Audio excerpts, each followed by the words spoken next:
Shalom a todos. Bienvenidos a un nuevo estudio de nuestra comunidad Benei Adon Olam. En esta oportunidad estamos estudiando la Parashat Naso. Parashat Naso.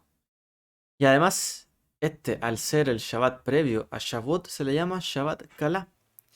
Y este comentario va apuntado hacia allá, un poco a por qué se llama así y qué es lo que nos antecede, o a qué le hace la antesala, ¿cierto? Y por qué este sentido del Shabbat Kalá. Entonces, eh, en el fondo este comentario es una introducción a Shavuot, a lo que vamos a estar viviendo este año por lo menos, referente a Shavuot. ¿Y qué podemos decir ante esto? Hoy día, ¿cierto? Este viernes 3 de junio de 2022, en nuestro calendario, ¿cierto? Occidental, en la víspera prácticamente del Shabbat de la novia. Estamos en Kabbalah Shabbat. Y este Shabbat, antes de Shavuot, ¿cierto? Era conocido como el Shabbat Kalá. Y Kalá en hebreo significa novia. Por lo tanto, ¿cierto? Este próximo eh, sábado, mañana en la noche y el día domingo, es la verdadera fiesta. Es, ¿cierto? El verdadero matrimonio. ¿Por qué se llama el Shabbat de la novia? Porque es la preparación de la novia para el matrimonio. Y Shavuot es visto como un casamiento, un matrimonio, donde, cierto, en el tiempo antiguo el Dios, el Eterno, se casó con su pueblo Israel. No solamente con Abraham, Isaac, Jacob, sino con toda la nación. Y fue ahí, cierto, donde se comprometieron y firmaron, cierto, esa carta matrimonial que fue la Torá. Así que este es el Shabbat previo a ello. Es el Shabbat de preparación de la novia. Es decir, es el Shabbat donde la novia debe alistarse para el matrimonio. Y sabemos que todo matrimonio, ¿cierto? Es un evento muy importante para cada familia que se va a formar, para cada pareja, ¿cierto? Sobre todo, la mayor parte del tiempo para la mujer. Se prepara, ¿cierto? Eh, no solamente el día anterior, en realidad hay mucha antelación, ¿cierto? Para un matrimonio, muchas cosas que arreglar, invitados, la comida, la cena, quizás la música, eh, el lugar que se tendrá, ¿cierto? De dónde se llegarán, todos los pasos a seguir, la hora del inicio, el presupuesto y todo lo que se debe, ¿cierto? Ir acordando. Y la novia se debe preparar, ¿cierto? Para un matrimonio. Así es visto el pueblo de Israel como una novia que se debe preparar para el matrimonio simbólico, ¿cierto? Con Dios, con el Eterno. Entonces, la Torá de por sí es visto como ese contrato matrimonial. Y es realmente eh, algo sabido, ¿cierto? Y que cuando venga el Mesías, ¿cierto? Nuevamente, cuando venga a nosotros, dice, por ejemplo, el libro de Revelaciones, vendrá a la ciudad de Jerusalén ataviada como una novia. Habrá un casamiento. Entonces, realmente habrá un casamiento. Y este compromiso que el Eterno hizo con el pueblo de Israel se completará, ¿cierto? Con todos los escogidos y todos los que perseveren hasta ese entonces, ¿cierto? En el camino del Eterno. No solamente sabemos que será solo del pueblo de Israel, sino que el propósito del pueblo de Israel también era ser un vehículo de salvación para las naciones, así como lo fue por excelencia un israelita, el Mesías. Un vehículo de salvación para las naciones. Israel fue llamado a ser luz para las naciones. Así dijo Yeshua, ¿cierto? Debíamos ser luz. Y así fue él, luz para las naciones. Mismo propósito. En el fondo, a veces no vemos esto, pero el propósito del Mesías es nuestro propósito. Es el propósito de Israel. Y él es el que ha cumplido con este propósito con excelencia. Por lo tanto, todos debemos apuntar hacia allá. Y es realmente cuando regresará, ¿cierto? ¿Dónde regresará? Porque un matrimonio no ocurre, ¿cierto? En cualquier lugar, tiene que ocurrir en un lugar en particular, en el lugar acordado, ¿cierto? Cuando llegan las personas. No llega a cualquier lugar, sino que llega ahí, a Jerusalén. Y es una imagen, ¿cierto? Realmente profética lo que allí ocurre. Mientras esto ocurría, por ejemplo, sonaba el shofar, anunciando la venida, ¿cierto? El novio.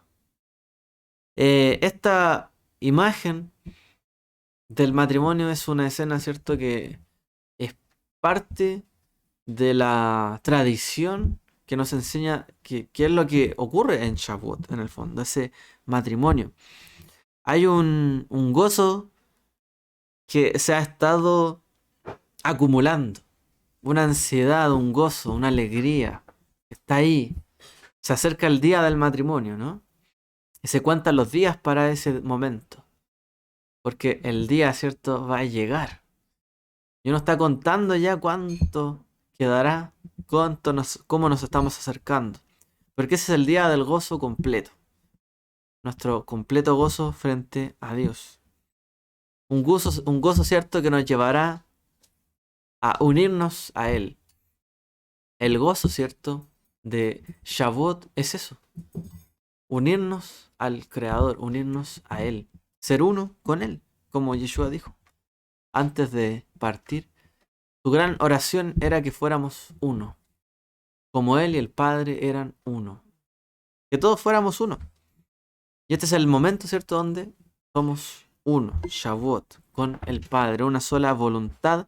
Porque decimos de todo corazón, amén. Sí, guardaremos estas cosas que nos has dicho. Para que su voluntad sea como nuestra voluntad y nuestra voluntad sea como su voluntad. En este Shavuot se lee la historia de Ruth. Una historia de amor también. Una historia donde ocurre también un matrimonio, casamiento, un acuerdo, ¿cierto? Y eso ocurrió en las fechas de Shavuot. El aspecto agrícola, ¿cierto?, de Shavuot, la cosecha del trigo, ¿cierto?, la cebada. Y Ruth es una imagen, ¿cierto?, de obediencia y de anexión al pueblo o al pueblo, ¿cierto?, de Israel. Porque no era parte del pueblo. ¿Y cómo es que un libro tan maravilloso resulta que su personaje principal, Ruth, no era israelita? Pero aún así, ¿cierto?, está ahí en la Biblia. Algo nos quiere decir, ¿cierto? Como decíamos, Israel es un vehículo de salvación para todos los que se adhieren, ¿cierto?, a él, a la familia de Israel. Se lee, ¿cierto?, porque ocurrieron en ese momento y la obediencia que demostró, la voluntad de Ruth, ¿cierto?, son equiparables a la obediencia y a la voluntad que uno debe tener para aceptar sobre sí la Torá y el yugo de Dios, el yugo del reino y el yugo de la Torá. El yugo del reino por el lado de saber arrepentirnos y seguir ahora por el camino correcto. Y en cuanto al yugo de la Torá, para obedecer, ¿cierto?, sus mandamientos, su Torá, de manera voluntaria. Porque eso es algo que está ahí detrás. Fue totalmente voluntario lo que ocurrió con Ruth. No fue algo obligado, sino voluntario. Y eso es también el camino de la Torá. Debe ser un camino voluntario y no obligatorio. No un camino impuesto. No un camino que uno puede llegar y obligar a la gente a que siga. No, es que no estás guardando la Torá y tienes que hacer esto y esto otro. Hermanos, ¿usted ha visto alguna vez a alguien casado por obligación? A lo mejor en la televisión, en una serie. Pero la gente cuando se casa por obligación, cuando a la gente se le obliga involuntariamente, ¿cierto?, a acceder a una unión, probablemente esa unión sea muy frágil y pueda quebrarse muy fácilmente. Por lo tanto, la unión, ¿cierto?, que debemos tener con Dios a través de la Torá debe ser una unión, ¿cierto?, que sea realmente fuerte. Y para ello debe ser totalmente voluntario. Hay que moverme un poquito para que mi madre coma tranquila. Entonces, esa unión debe ser totalmente voluntaria como lo fue en el caso de Ruth. Voluntariamente, ¿cierto? Se anexó de todo corazón y no algo obligado. El camino de la Torah no es para imponérselo a las personas. En este sentido, nosotros nos esperamos, nosotros esperamos por el regreso del Mashiach. Y es cuando nos recuerda, ¿cierto? Lo que estamos hablando, las parábolas de las mujeres sabias y las mujeres insensatas, que menciona, ¿cierto? El mismo Yeshua en el libro de Mateo. Nos evoca, ¿cierto? Las imágenes de Shavuot, la Virgen, que espera, ¿cierto? Su matrimonio de manera sensata y la insensata. Y realmente esa parábola está basada no en un invento, ¿cierto? Del maestro, sino en una antigua tradición que nosotros, ¿cierto? Recordamos hasta el día de hoy. Y es que la novia era arrebatada de su casa. Es una tradición, ¿cierto? Dentro del pueblo de Israel que la novia se le arrebata, se le toma, ¿cierto? Como algo similar a lo que se lee en el libro de Cantares. Se le visita, ¿cierto? Hay una visita ahí. Era arrebatada a su casa a medianoche y era llevada a una cámara especialmente preparada en la casa del padre del novio. Y ella no sabía exactamente cuándo vendría el esposo por ella, por lo que tenía que estar lista en todo momento para cuando llegara el novio. Es decir, era tomada para esperar al novio. Antes de la venida, ¿cierto? Del novio, Yeshua mencionó esta parábola para obviamente mencionar que debemos mantener el aceite encendido en nuestras lámparas durante la larga espera. Porque realmente la espera no es corta, ha sido, podríamos decir, larga, ¿cierto? No ha sido de un día para otro. Mientras tanto, las vírgenes insensatas se descuidaban y no compraban aceite, y no tenían aceite, y cuando llegara el novio, sencillamente no estarían listas. Y la puerta, ¿cierto? De ser tomadas o arrebatadas, por así decirlo, la novia, ¿cierto? El novio se quedaba cerrada para las insensatas y no pudieran entrar en las bodas. Pero en cambio las que sí estaban preparadas podían ser tomadas y llevadas a las bodas. Es decir, ese arrebato, ¿cierto? Del que se menciona en la tradición, tiene más que ver con estar, ¿cierto? En el lugar indicado para cuando viene el novio, ¿cierto? Tiene que ver con esto.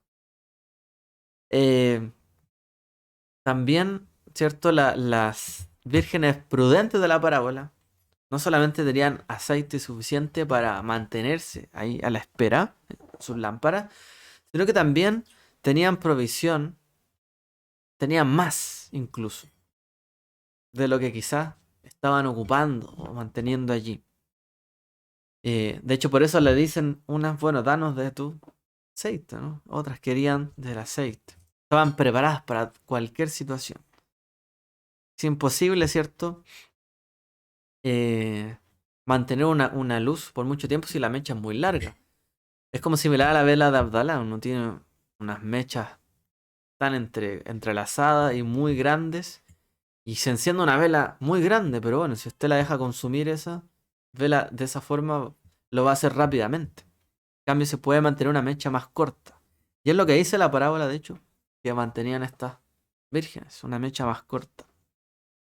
Eh, Porque uno tiene que ser prudente. Saber, ¿cierto? Que no es tampoco un derroche todas las cosas. Es como cuando alguien se casa, ¿no? No sabe que hay un presupuesto. No puede abusar, ¿cierto? Del presupuesto. Porque si no después viene una factura muy grande y la van a poder pagar. Entonces, estas vírgenes prudentes no solamente sabían, ¿cierto? Estar preparadas y listas, sino que también sabían, entendían los tiempos, entendían las necesidades y que debían ser prudentes, pues realmente, y no derrochadoras. Esto ha pasado, ¿cierto? Por así decirlo, con el cuerpo de creyentes. Hay muchos creyentes que han sido quizás derrochadores de gracia, de bondad, a lo mejor de lo que han recibido de gracia, y han anunciado y han derrochado por el mundo, a lo mejor lo que han recibido, pero no todos han sido prudentes. Y muchos de un día para otro a lo mejor gastan todo lo que tienen, se cansan al otro día y dejan de perseverar.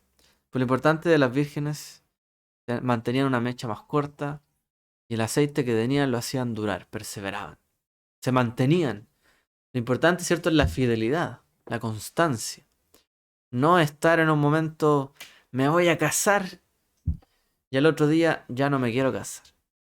Sino realmente prepararse, ¿cierto?, para un evento. Eso es el camino a Shavuot, prepararse para un evento. Y no para renunciar al evento, sino al contrario, para cada vez estar más preparado para el evento. No tenemos, no tenemos que ser personas que brillen, pero que malgasten su brillo, ¿cierto?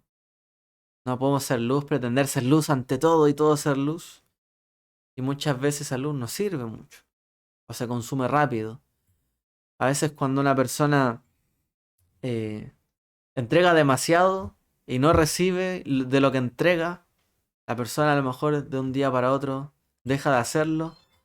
Y cuando una persona deja de dar, en el fondo, algo, o sea, piensa usted que una vez, en algún momento usted le da algo a una persona. Y siempre le da mucho. Y de un día para otro usted le deja de dar a esa persona. Esa persona va a decir, ¿y por qué ya no me está dando? Ya no es lo mismo que antes. Y a lo mejor la persona lo hacía de puro bien, ¿cierto? Darle a alguien. Y el otro día no pudo. Pero se ve una imagen no buena. Entonces tampoco hay que malgastar la luz, la lámpara, el aceite. Para que de verdad se vea siempre piedad. Es como dijera Rambam a Maimónides. Es mejor darse de acá a muchas personas. Si yo tengo varias monedas, darle a varias personas, ¿cierto? De acá. Antes que uno darle todo lo que tiene a una persona. Mejor compartir la alegría, mejor compartir la luz. Y poco a poco, ¿cierto?, que vayamos más brillando. Pero no exagerar como una luz que no se deje ver. Nuestra luz debe ser constante, encendida, con un brillo, con un fulgor que se mantiene constante, ¿cierto? Pero no que se malgasta realmente. Eso es lo que tenemos que nosotros tratar, ¿cierto? Nuestra vida. La Didaje, este libro descubierto, ¿cierto? Que era una instrucción de los apóstoles para los no judíos. Que Didaje significa, es como decir Torah en griego. Un libro que se fecha por el año 120 de la era común. O sea, un libro más antiguo que quizás muchos de los libros de la Biblia. Dice del Brit Hadashah, del Nuevo Testamento. Dice, vigila por el bien de tu vida, no se apaguen vuestras lámparas. Vigilad por el bien de su vida, no se apaguen vuestras lámparas. Ni se desaten vuestros lomos. Estad preparados porque no sabéis la hora en que vendrá nuestro Señor.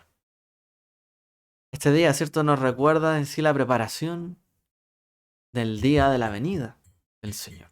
Shavuot, el día en que seremos tomados, ¿cierto?, por parte de Él para una boda. La boda, ¿cierto?, del Cordero. Y esos momentos previos son momentos de... Puede ser aflicción, espera. No todo, ¿cierto? Cuando hay un momento, un tiempo de espera frente a una situación, no todos reaccionamos igual. Hay gente que a lo mejor puede estar tranquila. Hay gente que está tranquila, pero no puede dejar de hablar. Está nerviosa, está ansiosa. Otros a lo mejor se estresan porque no pasa algo. A veces cuando esperamos noticias y no llegan cuando nosotros esperamos que lleguen, tenemos diferentes reacciones. Capaz nos indica que tenemos que esperar el momento. Tenemos que perseverar, mantenernos constantes y no dejarnos llevar por la ansiedad y no tener por tardía, ¿cierto?, la venida del novio, sino como algo pronto, pero algo que nos lleve a estar en una situación, no malgastando el aceite, en cualquier momento llegará, necesito iluminar toda mi casa. No, sino siendo prudente. De eso nos habla Shavuot. Eh, Obviamente necesitamos de la venida del novio para que todo nuestro trabajo, nuestra labor, pueda servir de algo, ¿no? Imagínense una novia que se prepara, que prudente, que prepara todas las cosas, pero no llega el novio. Qué decepción, ¿no? Realmente. Uno diría, pero ¿cómo? O sea, esta persona se preparó tanto y no se casó. No nos puede pasar eso. Por lo tanto, todas nuestras acciones y nuestro camino dentro de la Torah, toda nuestra prudencia, perseverancia, todo lo que hacemos, tiene que tener como finalidad que realmente pueda completarse una boda. Entonces nuestra relación con Dios debe, en ese sentido, o con el novio, purificarse, limarse, debe trabajarse bien para que esa relación, esa unidad se complete. ¿Cierto? Cuando uno se casa, una persona se casa con alguien, tiene que estar preparado para que funcione una relación. ¿O quién se casa pensando en que se va a separar? Quizá mucha gente piensa así como plan B o a veces plan A y medio. Pero realmente uno tiene que, si va a hacer algo, como dijo Yeshua, ¿quién va a levantar una casa y no va a ver cuánto material necesita para levantar una casa? Es lo mismo el camino de la Torah y los mandamientos, lo que nos enseña Shavuot. Realmente, para casarse hay que saber bien con qué se cuenta y qué se necesita. Y uno no puede malgastar. En los caminos de los mandamientos lo mismo. Uno puede tener mucha ansiedad sobre algunas cosas y sobre otras no. Siempre hay cosas que son más importantes, más urgentes que trabajar en la vida de uno y uno tiene que priorizar, ir creciendo. Pero no es que hay que avasallar con todo, ¿cierto? Entonces el camino natural nos habla también de esto. Em, Como dijera Ruth, no me pidas que te deje, que me aparte de seguirte. Donde tú vayas, yo iré. Donde tú te quedes, yo me quedaré. Tu pueblo será mi pueblo, tu Dios será mi Dios. En el fondo, hay que estar insistiendo, ¿cierto? Hay que ser perseverantes como fue Ruth. No me pidas que te deje. Muchas veces el pueblo de Israel ha pasado circunstancias, por ejemplo, el holocausto, difíciles. Nosotros leemos muchas veces una carta, ¿cierto? Que dice, has hecho de todo para que deje de creer en ti. ¿Recuerdan esas palabras? ¿Cierto? Un judío en pleno holocausto que veía cómo mataban a sus hijos, a su esposa, cómo todos morían de su familia, cámaras de gas, guerras, balas, cómo él era el último de los que quedaba, decía esas palabras, ¿no? Escribiendo, has hecho de todo para que deje de creer en ti. Pero que dijo, no me pidas que te deje, que me aparte de seguirte. Ahí hay que perseverar. Frente a todas las circunstancias, todo lo que pase, cuando uno tiene un propósito, tiene que mantenerse. Hasta que se cumpla. Donde tú vayas, yo iré. No solamente ser insistente, sino que tener dirección. Saber hacia dónde uno va. Hacia dónde uno tiene que dirigirse. Tu pueblo será mi pueblo, tu Dios será mi Dios. Y tener claro lo que se requiere para alcanzar, ¿cierto?, el objetivo. Como ahí dice. Tu pueblo será mi pueblo, tu Dios será mi Dios. Ella sabía, Ruth, que ese era el camino para poder traer esa restauración para su vida, para su casa, su familia. Y también cada uno tiene que saber qué es lo que se necesita, ¿cierto? Tener las cosas claras cuando uno, por ejemplo, va a estar con alguien. O Shabbat que no recuerda un matrimonio, una relación. Porque ¿quién piensa en seguir el camino de la Torá sin estar dispuesto a realmente hacerlo? Muchas veces es fácil, ¿no? Decir, bueno, yo sigo el camino de la Torá, yo sigo el mandamiento, pero hay cosas que no. Cosas que sí, cosas que no. A veces le ponemos el alto a ciertas cosas, o alguien de repente se pone muy radical en algo, o muy ortodoxo, o muy minucioso, y al resto a lo mejor no le gusta porque es tan minucioso. es que yo interpreto de manera diferente. Bueno, cada cual sabrá a cuánto está dispuesto, ¿no? Y hasta dónde tiene que llegar. Porque realmente el objetivo es el, el encontrarse, ¿cierto?, con el novio y que luego sea todo gozo y alegría. Como dice el Salmo, los que antes, ¿cierto?, eh, cegaron llorando con tristeza, luego irán cantando con alegría, ¿cierto? Su boca se llenará de risa, de alegría. Y dirán entre las naciones, grandes cosas ha hecho el Señor con estos. Estaremos alegres. Vale la pena, ¿cierto? El trabajo, el esfuerzo, eso tiene que ser nuestro camino en Shavuot, reflexionando sobre todo lo que hacemos, ¿cierto? En cuanto a la Torá, en cuanto al camino de seguir al Mesías. Nuestro amado Mesías nos dejó bien claro cuál es su camino. Él dijo, ¿cierto? Toma tu cruz, dice, y sígueme. Toma tu madero, toma tu yugo. Como dice el libro de Eclesiastés, es bueno que cada persona tome el yugo desde su juventud, que ponga la otra mejilla y siga hacia adelante, dice Eclesiastés. Yeshua lo cita, porque realmente es bueno que cada uno, si sabe lo que quiere, que esté dispuesto a ello. Si quiere seguir al Mesías, que esté dispuesto a seguirlo. El camino del Mesías es el amor, amor al prójimo, a los enemigos incluso, al que nos odia, al que nos persigue. Es cierto, vivir en el gozo, digamos así, del matrimonio del Shavuot, de la unión con Dios. Eso nos propuso. Vivamos esa relación de amor, no solo con Dios, sino con el prójimo. Como quien viviera en Shavuot en plena alegría, ¿cierto?, de matrimonio.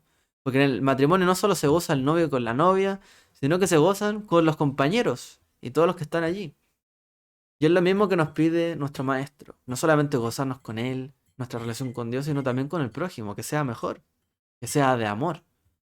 Nadie puede decir que ama a Dios que no ve y a su prójimo que ve aborrecer. Nos propone, ¿cierto?, un amor, un gozo como si estuviésemos en un matrimonio. Una alegría completa entre todos. Como enseña el judaísmo, es una mitzvah, alegrar a los novios, un mandamiento, ¿cierto?, en el matrimonio. Es decir, es un mandamiento amarnos, compartir, gozarnos unos con otros.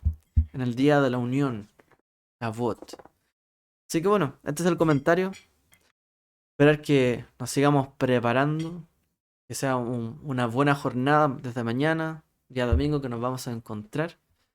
Que el Eterno nos ayude y podamos llegar, ¿cierto?, al momento gozoso, alegre, no solamente del día en particular, sino de nuestros días, como caminamos con Él en nuestra relación con Dios, con nuestro prójimo. Les les bendiga a todos y que tengamos un buen Shabbat y bendecido. Shabbat Shalom.